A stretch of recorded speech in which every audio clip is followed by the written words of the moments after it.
एक district session जज या सेशन जज के बारे में कोई रिमार्क्स देने पर इमरान खान के खिलाफ कोई फैसला आएगा तो ये बड़ा बैकफायर करेगा। ये जुमला मेरा नहीं है, ये जुमला इंटरनेशनल मीडिया का है कि मे बी बैकफायर। हमें इंटरनली बहुत वीक हो गए हैं, हमने अपने आप को अंदर से खोखला करना शुरू कर दिया। अंदर से जब हम एक पॉपुलर पॉलिटिकल फिगर को जब हम कमज़ोर करना शुरू करते हैं, उस पर मुकदमे बनाना शुरू करते हैं और एक अवाम की जो पॉपुलर विल है उसके खिलाफ जाना शुरू करते हैं, तो हम मुल्क की बुनियादों को कमज़ोर कर रहे होते हैं। एमनेस्टी इंटरनेशनल ने तो वेबसाइट पे ऐलान कर दिया है कि हम हक़ाइक़ की तलाश में हैं कि पाकिस्तान में क्या हो रहा है, और जिसके पास भी हक़ाइक़ है वो हमारी वेबसाइट पे हमें बताएं कि क्या हक़ाइक़ चल रहे हैं। हम किस चीज़ में बाजी ले रहे हैं कि हम ह्यूमन राइट्स के वॉलेशन में बाजी ले रहे हैं, हम सहाफ़ियों को जेल कराने में बाजी ले रहे हैं, जिस पे एमनेस्टी इंटरनेशनल, जिसमें यूनाइटेड नेशन ने बाकायदा कहा है कि ये ना किया जाए। गुज़श्ता चंद हफ्तों में जो कुछ PMLN और पीपल्स पार्टी गवर्नमेंट ने बेवकूफ़ियाँ की, उसमें आज इमरान खान इंटरनेशनल लेवल पर डिस्कस होने वाला लीडर बन चुका हुआ है।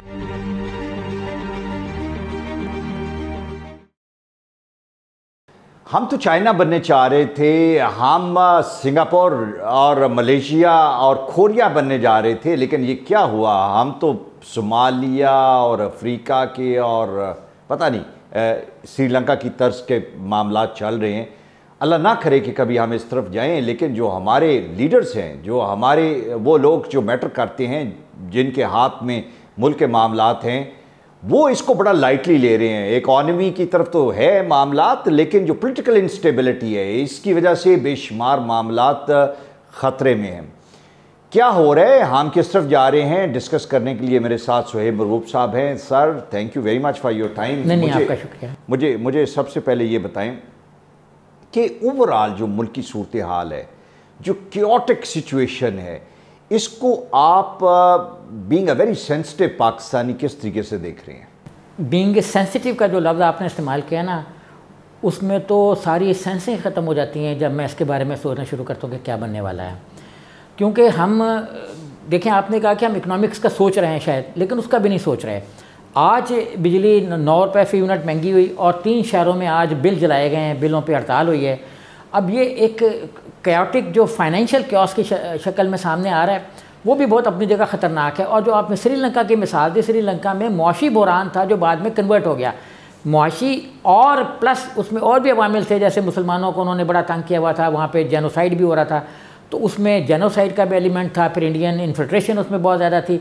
हमारे यहाँ अल्लाह के फजल से इंटरनेशनल इन्फिल्ट्रेशन इंडिया वाली नहीं है। अच्छा, हम एक मुस्तकम डिफेंस के एंगल से हैं, लेकिन पॉलिटिक्स हमारी हमें ऐसे खोखला कर रही है जैसे हम 20-30 साल पहले काफ़ी कमज़ोर हुए थे। सर, ये बात आपने ठीक कही। एक्सटर्नली हम अपने आप को हमने मजबूत रखा हुआ है, बाहर की इंटरवेंशन नहीं, अगरचे हम तकरीरें करते हैं सियासतदान के लिए बाहर की इंटरवेंशन से ही हुआ, लेकिन हमें इंटरनली बहुत वीक हो गए हैं, हमने अपने आप को अंदर से खोखला करना शुरू कर दिया। बिल्कुल सही। देखें, अंदर से जब हम एक पॉपुलर पॉलिटिकल फिगर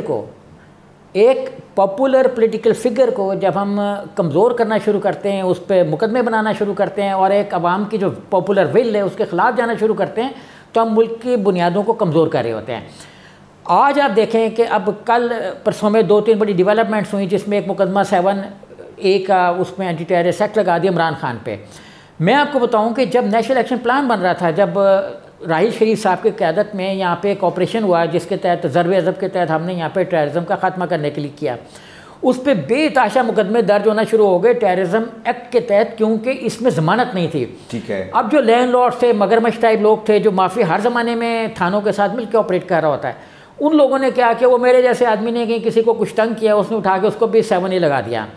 अब हुआ ये कि उस पर क्राइसिस ग्रुप ने, अमेरिका के कई NGOs ने और जो पाकिस्तान के साथ मुज़ाकरात में थे, उन्होंने एक रिपोर्ट तैयार की जिसमें अमेरिकन काफ़ी एक्टिव थे। उन्होंने कहा कि आप कहते हैं कि आपने इतने हज़ार टेररिस्टों को सज़ाएं सुना दी, तो भाई साहब वो तो टेररिस्ट थे ही नहीं। ना, ठीक है। अच्छा, टेररिज्म को उन्होंने फिर उसमें डिफ़ाइन किया कि टेररिज्म है क्या। वो टेररिज्म नहीं है कि आपने कहा कि जी एक आदमी ने किला गुजर सिंह में फायरिंग कर दी, ओ जी खौफ व राज फैल गया तो टेररिज्म हो गया। इसके पीछे एक एक्ट ऑफ जो फ़िलासफ़ी है, उसका निफाज बज़ोर ताकत वो नहीं है।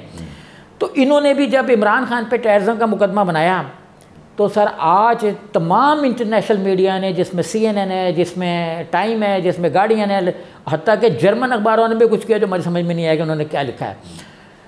अच्छा, एमनेस्टी इंटरनेशनल ने तो वेबसाइट पे ऐलान कर दिया है कि हम हक़ाइक़ की तलाश में हैं कि पाकिस्तान में क्या हो रहा है, और जिसके पास भी हक़ाइक़ है वो हमारी वेबसाइट पे हमें बताएं कि क्या हक़ाइक़ चल रहे हैं। मतलब उन्होंने तो एक ओपन फोरम ही खोल दिया कि अल्लाह के वास्ते हमें भी बताओ, शेयरिंग में आ जाओ कि क्या हो रहा है। तो इंटरनेशनली देखें, एक लीडर पहले पाकिस्तान के अंदर लीडर था, उसको इन्होंने, अब मैं थोड़ा सा पीछे जाऊँगा, जब नवाज शरीफ 88 में पीएम थे तो वो बेनज़ीर के मुकाबले में आ गए, और बेनज़ीर के मुकाबले में आके उन्होंने नेशनल सीन में अपना एक कैरियर बना लिया कि बेनज़ीर को बात करिए, मुखालफत में नवाज शरीफ साहब बयान दे रहे हैं, तो दोनों बराबर आ गए, एक दूसरे का नेमुल बदल बनना शुरू हो गए नवाज शरीफ साहब जो हैं। तो उन्होंने बेनज़ीर की मुखालफत करके अपना स्टेचर हाई कर लिया। अच्छा, अब इमरान खान साहब का ठीक है, वो उनका एक बैट्समैन के तौर पे कैरियर पूरे वर्ल्ड वाइड एक जानी पहचानी शख्सियत थी, लेकिन वो एक इंटरनेशनल लीडर नहीं थे उस तरीके से जैसे स्वीकारनो था या नेल्सन मंडेला थे। पाकिस्तान के अंदर उनका कैरियर था 3 साल का, 4 साल की पीएमशिप का। लेकिन गुज़श्ता चंद हफ्तों में जो कुछ अपना PMLN और पीपल्स पार्टी गवर्नमेंट ने बेवकूफ़ियाँ की, उसमें आज तक के सिनेरियो में इमरान खान इंटरनेशनल लेवल पर डिस्कस होने वाला लीडर बन चुका हुआ है। ठीक है, इसलिए हम ये कह सकते हैं कि अब आने वाले दौर में अगर एक डिस्ट्रिक्ट एंड सेशन जज या सेशन जज के बारे में कोई रिमार्क्स देने पर इमरान खान के ख़िलाफ़ कोई फ़ैसला आएगा तो ये बड़ा बैकफायर करेगा। ये जुमला मेरा नहीं है, ये जुमला इंटरनेशनल मीडिया का है कि मे बी बैकफायर। ठीक है। अच्छा, ये जो बात आपने की, सुप्रीम कोर्ट ऑफ पाकिस्तान ने भी टेररिज्म को टाइम एंड अगेन अभी डिफ़ाइन किया है, और जिस तरह धड़ धड़ मुकदमात बन रहे थे उन्होंने कहा कि नहीं, टेररिज्म ये नहीं है जो आप लोग समझ रहे हैं, टेररिज्म इस तरह से। तो मुझे ये लगता है कि ये बड़ा खोखला सा एक मुकदमा है, लेकिन आपकी बात ठीक है कि this is going to give a mileage to Imran Khan internationally being a political leader. ये हमारे जो ऑपोजिशन के लोग हैं, ये जो बाकी जो अफराद हैं, उनकी समझ में ये बात नहीं कि जिस बंदे को आप एलिमिनेट करने के लिए जा रहे हो वो बंदा इंटरनेशनली एक बहुत बड़ी पॉलिटिकल फोर्स के तौर पे इमर्ज हो रहे हैं। हाँ, देखिए, जब आदमी ट्रक पे बैठा होता है ना, ट्रक मीन्स लीडर, तो उसको नीचे सारे जो है ना वो एक जगह सतह पे नज़र आ रहे होते हैं। वो नहीं होता कि उसमें कौन ऊँचा है कौन बड़ा है। इस वक्त शहबाज शरीफ साहब ट्रक पर हैं और ज़रदारी साहब उनको ट्रक पे बिठाने वाले हैं, तो मतलब एक किंग मेकर हो गया, एक किंग है। अब इनको नीचे सारी जो अवाम है 23 करोड़, वो एक जैसे नज़र आ रहे हैं, चाहे वो इमरान खान हो, चाहे मैं हूँ, चाहे आप हो। अब उनके ख्याल में स्टेट की मशीनरी इतनी पावरफुल है कि वो सारा कुछ बुलडोज कर सकती है, और करती भी रही है, इंडिया को देख रहे हैं। अभी जो आपने बात की कि इंटरनेशनल, अब देखें कि जी 274 सहाफ़ियों को इंटरनेशनल लेवल पे पिछले बरस में पेनलाइज़ किया गया, जिसमें 20 से ज़्यादा गिरफ्तारियाँ भी हुई, जेलें काटी लोगों ने। इंडिया इसमें चाइना के बाद टॉप पर था। अब मेरा ख्याल है जो अगली रिपोर्ट आएगी उसमें हम टॉप पर होंगे। तो हम किस चीज़ में बाजी ले रहे हैं कि हम ह्यूमन राइट्स के वॉलेशन में बाजी ले रहे हैं, हम सहाफ़ियों को जेल कराने में बाजी ले रहे हैं, जिस पे एमनेस्टी इंटरनेशनल, जिसमें यूनाइटेड नेशन ने बाकायदा कहा है कि ये ना किया जाए। तो जब स्टेट की मशीनरी किसी जगह पे सप्रेस करने के लिए आ जाती है तो उससे हमारा इमेज भी ख़राब होता है। और फिर एक चीज़ जो इनको नज़र नहीं आ रही वो होगी, वो ये होगी कि तमाम कंट्रीज़ ने जो अपने आपस में मुआहदे किए हैं उसमें ये लिखा हुआ है कि हम उस मुल्क से इंपोर्ट नहीं करेंगे, उस मुल्क से के साथ एक्सपोर्ट भी नहीं करेंगे जिस मुल्क में ह्यूमन राइट्स की वायलेशन होगी। अब होगा ये जो हमारा G+ का स्टेटस था, उसमें मसलन लेबर लॉस लिखे हुए थे, उसमें ह्यूमन राइट्स के लॉज लिखे हुए थे। जब हम यहाँ पे सप्रेस करेंगे पॉलिटिकल लीडरशिप को और पॉलिटिकल को, तो हम उस ट्रेड के कॉन्सेप्ट से ही निकल जाएंगे। ठीक हो गया, ठीक हो। मैं ये जानना चाह रहा हूँ कि और भी बेशुमार छोटे छोटे मामला जो इस वक्त चल रहे हैं। PIA की एक बहुत बड़ी प्रॉपर्टी न्यूयॉर्क में है, रोजवेल्ट होटल, उसका टाइम एंड अगेन उसको प्राइवेटाइज करने का भी सोचा गया, बेचने का भी सोचा गया। अभी एक कैंपेन ये चल रही है कि कतर की गवर्नमेंट को या कतर से कुछ इंपॉर्टेंट लोग जो हैं उनको वो होटल दिया जा रहा है। और ये बड़ा कोइंसिडेंस है कि इधर ये बात निकली और उधर प्राइम मिनिस्टर पाकिस्तान जो है कतर के विजिट पे हैं। तो कोई इसमें कुछ आप देख रहे हैं कि दोनों के दरमियान कोई लिंक है इस विजिट का और रोजवेल्ट होटल? नहीं, कुछ तो नहीं, बहुत कुछ इसमें, बहुत कुछ ना। देखिए, कतरी ख़त आया था तो कतरी ख़त का जवाब भी तो देना होता है ना। ख़त आया, ख़त का जवाब जाएगा। ख़त का जवाब ये है कि रोजवेल्ट होटल जो है उसके मेजर शेयर्स होटल के और मे बी के PIA के वो दे दिए जाएंगे कतर को। और हैरत अंगेज़ तौर पे दावत थी प्रिंस की कतर के, और हमारे प्राइम मिनिस्टर साहब को रिसीव किया मिनिस्टर ट्रांसपोर्ट ने। अच्छा। जिनके साथ बड़े अमिकेबल किस्म के मुज़ाकरात भी हुए उनके प्राइम मिनिस्टर के हमारे। तो अब देखें, हम तो कहते हैं ना कि पासपोर्ट की वैल्यू क्या है, हमें ये भी देखना पड़ेगा कि हमारी लीडरशिप की वैल्यू क्या है। हमारी लीडरशिप की वैल्यू ये है कि हम इनविटेशन पे जा रहे हैं। जब इनविटेशन पे जा रहे होते हैं तो स्टेट टू स्टेट उसी लेवल पे आके वो रिसीविंग होती है, वो नहीं हुई रिसेप्शन जो है। अच्छा, यही हाल हमारा दूसरे मुल्कों में भी है, अभी जाएंगे तो हम देखेंगे। अब इंडिया को आप देखें या किसी और को देखें तो वो उसी लेवल पे रिसीव किए जाते हैं जिस लेवल पे आदमी जाता है। तो हम अपने जो हसस हैं, जो प्रॉपर्टीज़ हैं, वो सिर्फ रोज़वेल्ट के नहीं दे रहे, हमारे एयरपोर्ट भी गिर हुई हैं, हमारे अपना बहुत से जो इमारतें हैं यहाँ पे वो गिर हुई हैं, कन्वेंशन सेंटर भी गिर हुई है, तो मुल्क तो चला गया है। अच्छा, कराची का जो इलेक्शन है अभी पीटीआई ने जीता, आप सबको पता है कि एक अपवर्ड वेव है जो कि पीटीआई की और इमरान खान की है, लेकिन मैं ये जानना चाह रहा हूँ कि इस पॉपुलैरिटी के बावजूद ये जो एक लापरवाही है, ये जो केयरलेसनेस है, ये खान साहब को मोहतात होने की ज़रूरत है कि you already are a kind of a leader who is all set to win the next election. ये बिल्कुल सही। लेकिन ये जो काम है ये तो पीछे आपको डालने वाली बात है। जी बिल्कुल। देखिए NA-45 में इलेक्शन हुआ, ये सीट खाली हुई थी आमिर लियाकत हुसैन साहब की वफात से।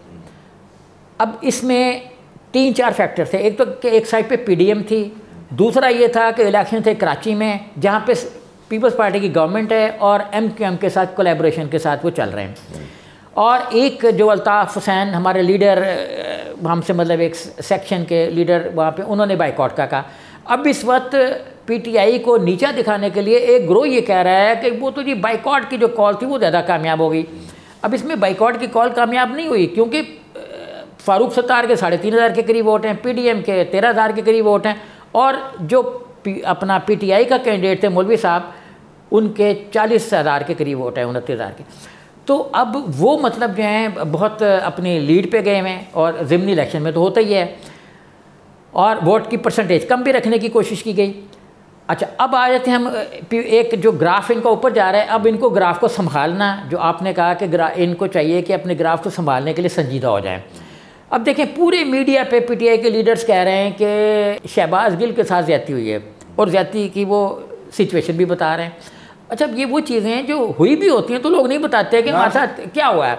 देखें पीपल्स पार्टी के दौर में मलिक कासिम कहता था, कुछ उनके साथ भी हुआ, कई लीडरों के साथ भी हुआ, लेकिन वो सिर्फ प्याज और इस तरह की चीज़ों पे आगे रुक जाते थे, आगे जाते नहीं थे।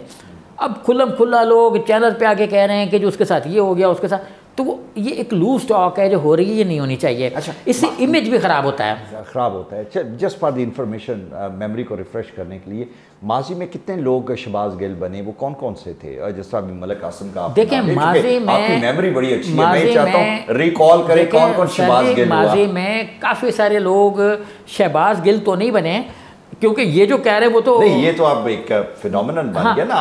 आपने जो बात करनी हो कि किसी को मार पड़ी है तो वो कहते हैं तुम्हें गिल बनाऊं, या मतलब तुम्हारे साथ गिल वाला सलूक करूं। बिल्कुल जी, इस तरह की चीज़ें मतलब होती रही हैं, क्योंकि इनके लिए जो लफ्ज़ इस्तेमाल किया जा रहा है वो किसी के साथ नहीं हुआ जिसको रेप हुआ।